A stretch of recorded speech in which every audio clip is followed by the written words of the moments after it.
kwamba kama kuna mwizi number 1 William Ruto, and we cannot, hatuwezi impeach Gachagua kwa sababu moja ni kwamba the matter is unprocedural. Haifuati 21 days notice. Hii matter haifuati. They must go. We are closing this station and we are closing it right now.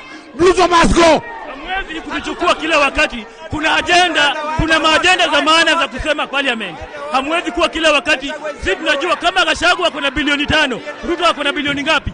Kama hiyo ni mjinga. Tunasema hivi, kama Gachagua kuna makosa, basi makosa imetoka juu na hakuna venye shingo inaweza fanya kazi bila kichwa. Na samaki huoza kutoka kwa kichwa. Waende nyumbani wote. If the president's advisors are trying to convince him that the emotions that Kenyans have shown on Rigathi impeachment are stage managed, then the next thing they should do is to fire all those advisors.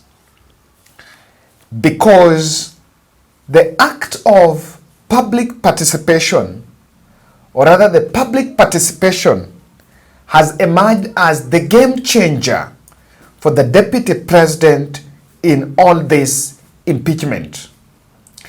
If there was no public participation, I think the country would have been made to believe that what the members of parliament were speaking in the chambers is what the public wants to hear.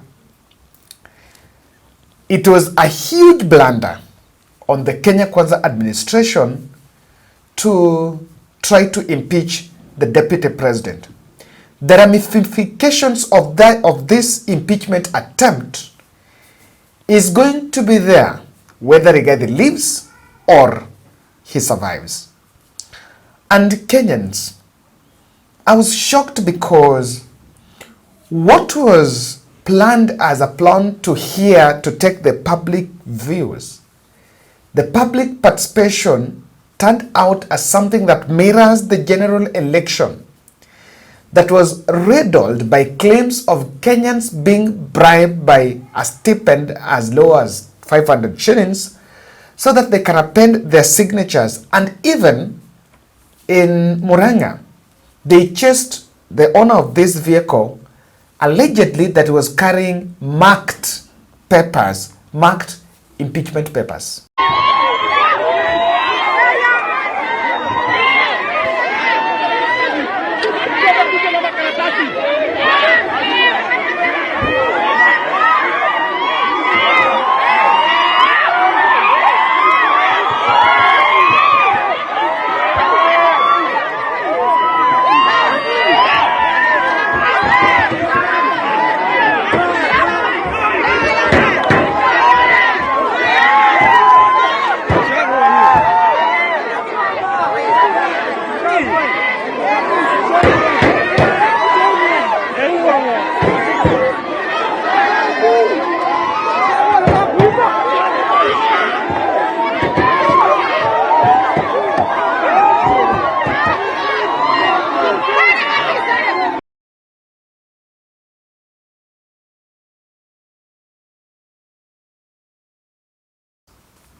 Allow me just hold on there a bit, and I want to comment about this.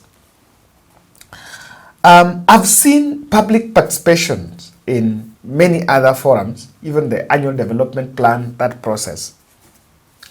What was done today, I realized it was like a mock election.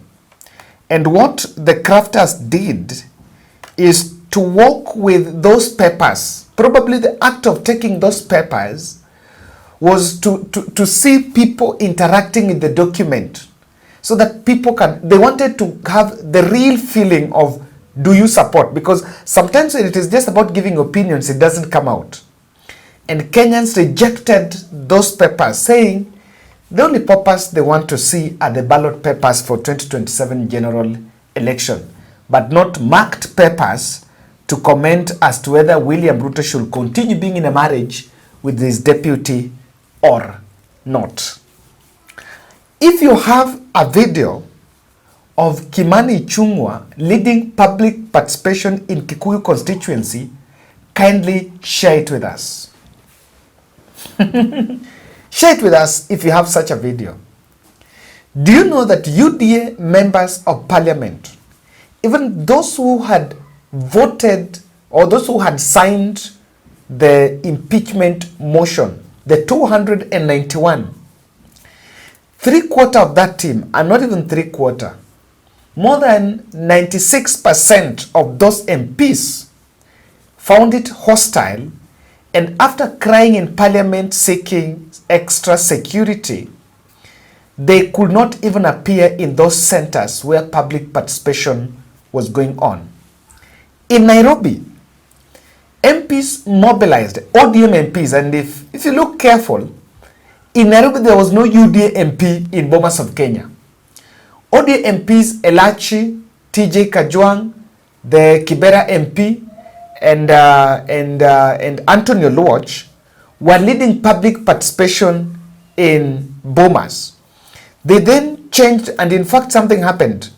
The Bomas event was supposed to be in KICC, but I think the security apparatus realized that the probability of that public participation turning into a protest was there, and it would have turned very chaotic. So they made a last-minute decision to move that session from KICC to Bomas of Kenya. And I wanted to listen to a lady who was saying that organizers wanted attendees, Kenyans that were in Bomas, the session to end 5 p.m. in the evening. Why? They wanted that so that they can be able to do something to these MPs. So that not do something to these MPs. They wanted that to go at that time, so that they cannot participate in any protest. You know, after 5 p.m. people always go home. But hapa mchana ndio protest inaweza endelea. So there was a fear of protest. Now, I want to show you the next bit of it. People signing, you know, someone even went to court and was demanding that the court should stop the public participation, and the court has given William Ruto his poison. Chaotic public participation day 1. Day 2, the court is saying now it should be done at the constituency level. Now, that is already a dangerous, because as I'm talking to you, what the president would want is a judge who would say that public participation should stop. But it's been extended by a day, and tomorrow it is now at constituency level. Another dramatic day ahead of us. I want to give you a count of each of members of parliament who appeared before audience on this public participation, and the reception. Just looking at that, the reception will show you why UDA MPs who signed that petition decided to withdraw from the public participation. But before that, I would still want to remind you that we appreciate the support towards baby Becky. We really managed to do our part and get the 200,000 check to the family. Baby Becky, I have confirmed, has been discharged today from Kenyatta Hospital. So I'm still looking at how the political temperatures are.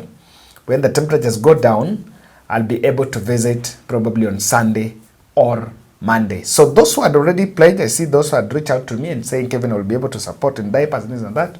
You can just get to me privately so that we can plan, we can even go together. There are so many other things that the baby uses, so we will actually also plan to go back and now see the baby out of the hospital. Now, and that is the same number you can contact me. Now, I just want Kenyans to get to understand something here. MPs who moved the motion and MPs who are vocal about the move to impeach the deputy president seem all to have gone quiet.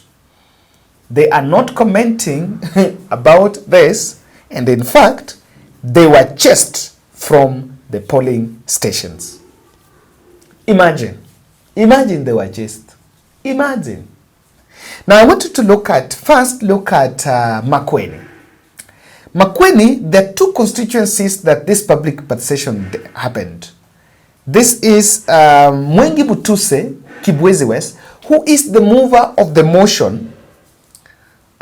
Look at how the youths chased him from the station because he went there and allegedly was dishing some cash so that people could sign those papers.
Still Ukambani, Mboni constituency, Nzioka, Erastus Nzioka Kisavu, the member of parliament, also met a hostile crowd in Ukambani and could not be able to, the petition could not be signed there. Haya sawa. Tunajua.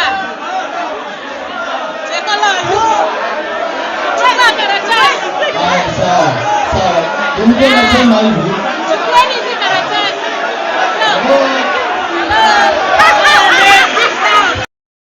Ndio kwa ile naona ready mimi. Baiba Roma kuelezea woni wake.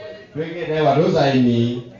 Na ruza imeenda weketa tiki kendo kelaja waza. Sikizaneni kidogo. Unajua wana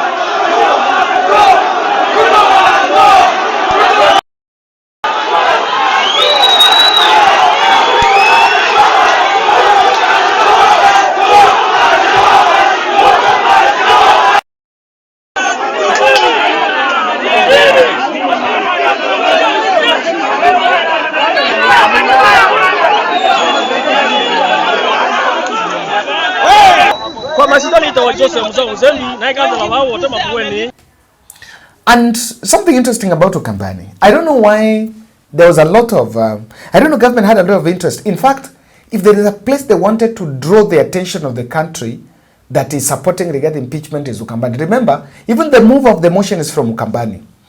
And I should not delve much that because we are detribalizing the country. But of course, it doesn't change the fact that Mwengi Mutusa comes from Ukambani. So the reason why they picked is so that it doesn't look like Kikuyu aligned, and of course, they have no strings attached. But why did government send Alfred Mutua, the Labour CS, to go and be part of this? And for the lawyers in the House, is this against the Constitution or this is just right? Hatufurahi sana kwa sababu tangu rais wetu William Ruto achukue mamlaka ya kuwa rais kuendelea miaka miwili hivi hajatembea Ukambani hata mara moja kufanya siasa. kwa sababu alikuwa akipanga safari yake ya kuja Ukambani, akipanga mambo ya kuja Ukambani, anakuta hakuna miradi imeletwa hapa, imepelekwa kwa ile siasa ya shareholding. Kwa hiyo hii pingamizi ya kuleta maendeleo kwa watu wetu Ukambani, watu wetu wa eneo hili, lazima hiyo pingamizi iende. Na hiyo pingamizi inaitwa Rigathi ya shamba. Tunataka tumpatie nguvu rais wetu William Ruto anayetaka kuendeleza Kenya, akuje hapa afanye maendeleo katika eneo la Ukambani. Hata sisi tunataka barabara, hata sisi tunataka maji, hata sisi tunataka shule, hata sisi tunataka biashara, hata sisi tunataka soko, hata sisi tunataka pesa mfukoni. Kwa hivyo tunataka kusikia siasa ya Kenya Kwanza ikiongozwa na William Ruto, tutoe ile pingamizi ilikuwa inamtega, ndio akuje hapa atuletee pia maendeleo. Ningependa kusema hivi, unakuta ya kwamba mimi nimeisoma hiyo ripoti yote. You know, you can share with us, is this against the constitution or this is right? Because to some extent, does this impeachment looks like it's something from the executive? And I know lawyers would argue. I saw someone saying that that could have been an error by default as to prepare the ground on Rigathi Gachagwa's defense. Let's go to Central Kenya. Central Kenya are the hosts of Rigathi impeachment. Those who have the interest of succession in Central Kenya are the financiers, the crafters, and the brains behind a decision to impeach the deputy president, simply because they need to replace Kindiki with Rigathi. Replace Rigathi with Kindiki.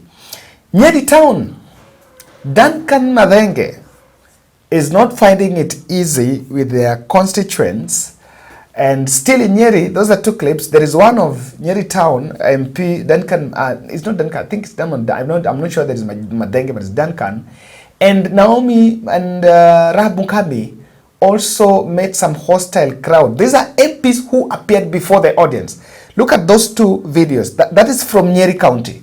Kama Rigathi anaenda, waende pamoja. Tulipiga kura moja hivi. Hatukupiga kura mbili. Na kama Rigathi anaenda, na waende wote. Na tuwadanganyi hata bado waja hii hapa ni kwa mbunge wetu DMM.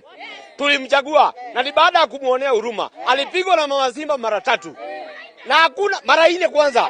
Hakuna mbunge mwingine alipigwa hiyo mara yote kama yeye. Tukampigia Simba the vote. Simba kalikuwa hapa Kameko. Tukakanyima kura juu ya yeye kumuonea huruma.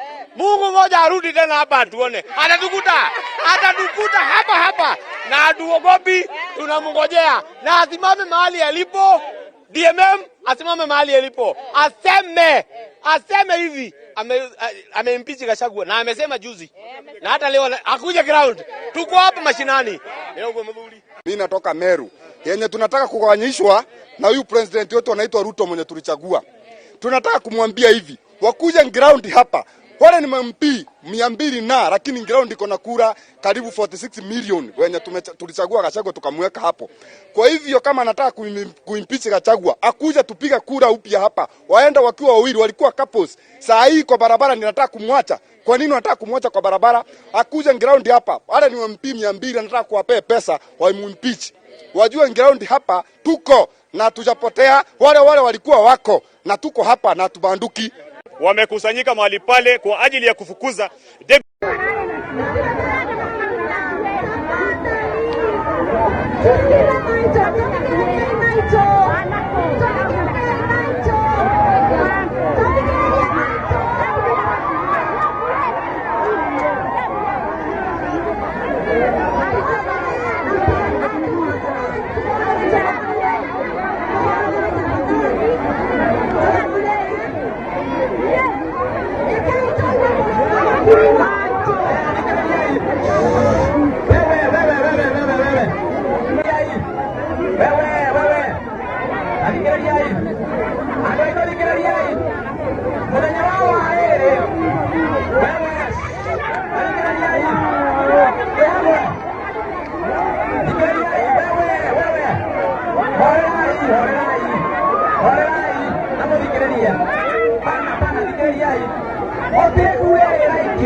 So those MPs found it rough before.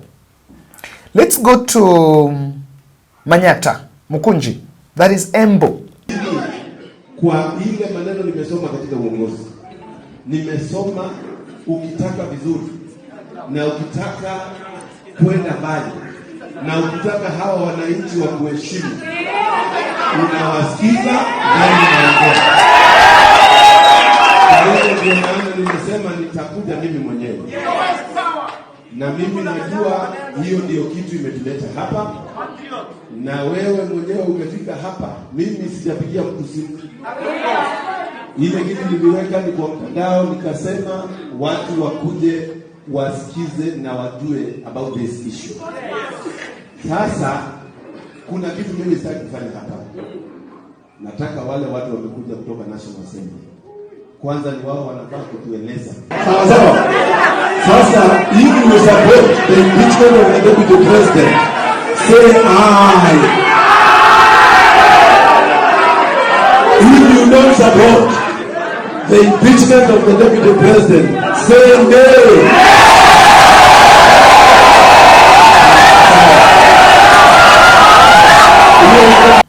Another public participation that was going on, I was falling for the Mbere North. Is it Mbere North? Rukus. Is it from Mbere North or Mbere South? He's also another MP who have been moving from one station to the other, speaking about Rigathi impeachment. I've not seen him doing public participation in his constituency. But Mukunji, Manyata MP, did public participation and the public are saying no. So I really want to give you a breakdown so that you see what are the MPs that appeared before the voters, the MPs that appeared before their constituents. What exactly are they saying, or what exactly did the people, how did people interact with them? Each one, at one point, you come, you support to get impeachment, you are chased. You meet a hostile crowd, and you cannot be able to address them. Let's get to Western. In Bungoma County, something happened very interesting. There's supposed to be a public participation in Bungoma County. And I was paying attention to Bungoma County because the Deputy President Rigathi Gachagua at one point worked with Kenneth, the governor. I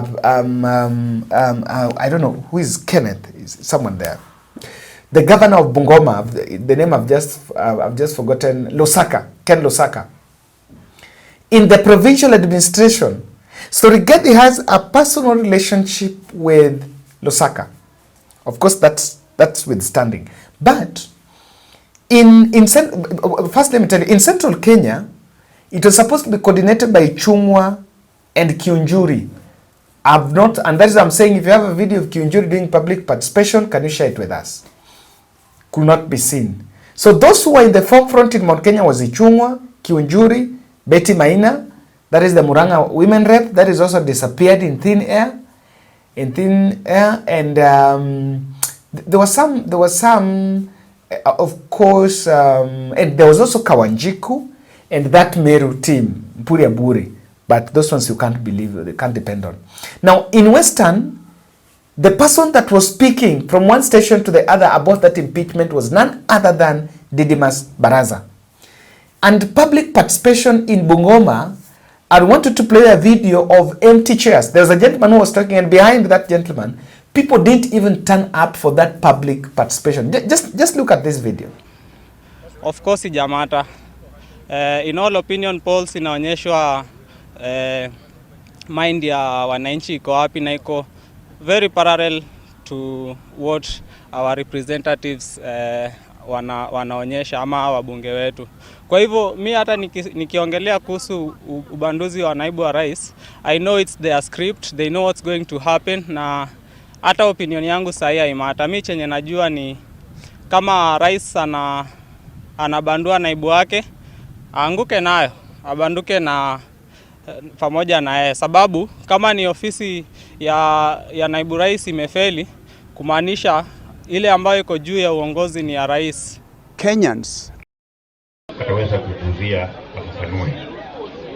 raia wameniuliza kwamba walipiga kura ya rais na deputy pamoja, na wakasema kama tuna impeach Gachagua, wengine wanasema waende wote. Nataka kuwajibu hivi: magavana wote wa Kenya 47 huwa tunawapigia kura gavana na deputy yake, lakini wakati ya impeachment ikikuja, kama ni ya gavana, wana impeach gavana, alafu deputy gavana anakuwa gavana, inasonga mbele. Wakati una impeach deputy gavana, kama juzi wameimpeach deputy gavana ya Kisii, aliondoka peke yake, gavana akabaki. So sheria ina hata Kericho jana wameimpeach gavana, akikuwa impeached deputy gavana anatake over. Hiyo sio tofauti. Now, interestingly, when Baraza appeared and he tried now to debunk some of the narratives that the members of the public were saying, this is what he ended up saying, and it will be interesting. You get, and you agree with what Baraza is saying there.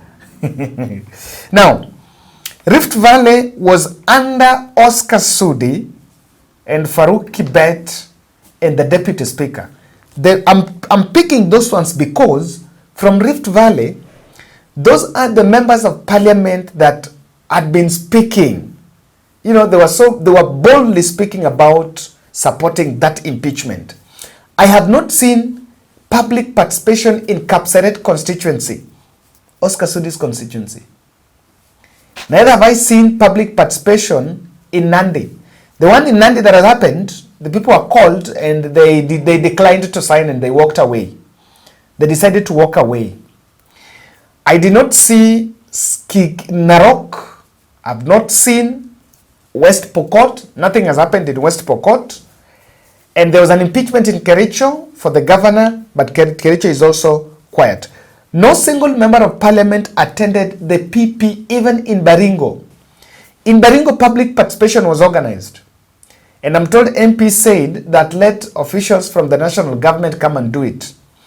But the court have said that MPs are supposed to do that public participation. The MPs are supposed to sit and attend the public participation because from there, they are going to get what the public are saying. I don't know why public participation is happening in your constituency and you choose to sit in the comfort of your office or your house in Nairobi, just changing your remote one station after the other to hear what your people are saying, or sending your, your fellows around to go and capture video to read people's mood. The public participation is actually, the MPs are physically supposed to be there. They're the people that are impeaching Rigathi. They're the people that are going to vote. So wao ndio wanafaa wajue ground. So they are supposed to be there. Their absence is not by default. Kisii, this was under Osoro Oruoba, and those are the two leaders from Kisii that had boldly came out to talk about impeachment. Northeastern, it was under senior government officials, including even a cabinet secretary. So you can throw in your guess. Now, why did MPs chicken out? Why did MPs chicken out? I'm not shocked about them chickening out because when they were in parliament, they were already worried about their security. And I said, oh, you're doing the right thing. Why are you worried about your security? You know, you're right. You're within your constitutional right. Why are you worried about your security? I think there was intelligence about the hostile reception. Even before this was going on, the intelligence was already out that things, mambo kwa ground ni tofauti. You know, this in peace nowadays, things have changed. They can also send their emissaries in the communities to attend events, functions here and there, attend church service. And even when they are telling, they see the people's mood, there was intelligence that there is hostility and they knew they would be really face hostility. Number two, the public is lynching them of hypocrisy. If you read the general mood, the public is reading hypocrisy on the side of the members of parliament. They're telling members of the parliament that when there is the issues of Adani, the issues of shift, NHIF to shift, to share, you are not telling us. But now you are bringing us an impeachment motion that cannot put food on table. So the public is reading mischief. So MPs also knew that disconnect, that there is going to be disconnect between this impeachment and the others. Now there are some MPs that have not done something on ground. including in the national government, even including in the Kenya Kwanza administration.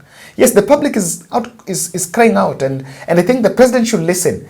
The big thing going on, this impeachment, some few lessons that the government should learn from this public participation is the public are seeing a lot of disconnect between what the political leadership is saying and what really the people want. The other issue, I think the UDA party had been divided on the opinion. They didn't have a party position. Already people had started speaking different language. Ruto could be planning an exit strategy from that impeachment. I may be wrong on this, but that is also a possibility. There are calls for forgiveness. Forgive Rigathi kama Rigathi alifanya makosa. Do this. I think, and I may not be shocked, that is the last card President Ruto have. He have no option. From what has happened in this public participation, William Ruto must look for an exit strategy out of that impeachment. Otherwise, that impeachment is going to backfire on him. Even, in fact, if he's not careful, this impeachment should tell him that it will not even be easy to change, to drop Rigathi in 2027. So, otherwise, Rigathi will go in the ballot na akona watu. Hiyo ni ukweli iko. Thank you.